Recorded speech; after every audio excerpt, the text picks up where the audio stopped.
এখন কেকের দোকানে এসেছি শৈবালের জন্য বার্থডে সেলিব্রেশন করব। সব কেক দেখছি কোনটা নেব। তাহলে এইটা নিয়েছি, কোনটা নিলাম, কোনটা নিয়েছি, ওটা নিয়ে নিয়েছে, নাম লিখবে। বার্থডে সেলিব্রেশনের জন্য রিচ কাস্টার্ড। সেটা কিসের গো? রিচ কাস্টার্ড মানে কি দিয়ে তৈরি? ফ্লেভারটা কিসের হবে? ও মানে একটু চকলেট ভাবটাও আছে।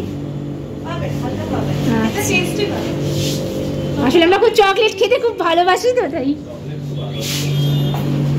হ্যাঁ একটা ভালোবাসি বাটারস্কচ, যেটা পেলাম না। বাটারস্কচটা ফুরিয়ে গেছে, নাহলে বাটারস্কচও খুব ভালো, ওটা আমার খুব ভালো লাগে। এই ব্লুবেরিটা খেয়েছি।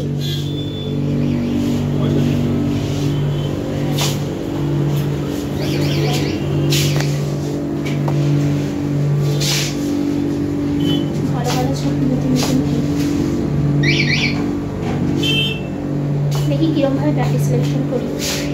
কেকটা নিয়ে নিলাম, আর আমার গিফটটা আমি আগেই কিনে দিয়ে দিয়েছি, জন্মদিনের দিন বার্থডে দিয়ে দিয়েছি, সেটা করে বার্থডে সেলিব্রেশন হবে।